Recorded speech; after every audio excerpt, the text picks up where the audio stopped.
Hi there! In this video, I'll give you a quick guide on how you can delete items from your Roblox inventory. So please listen and watch carefully to each step that I will be doing and explaining because I will describe everything clearly so you can follow along.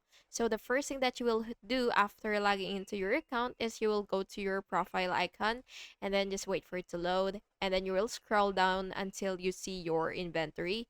So go ahead and click your collections or inventory and just wait for your site to load again.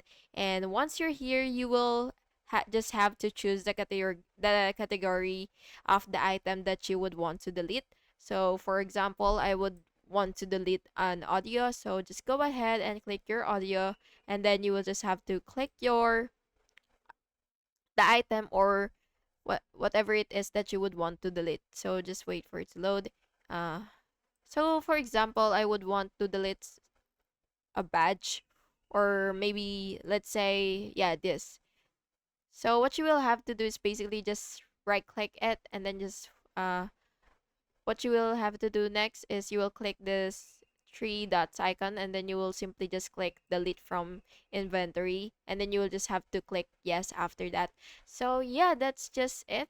And now your badge will be deleted from your inventory. And I hope this video helped, and if it did, please make sure to like and subscribe for more videos like this. Thank you and have an awesome day.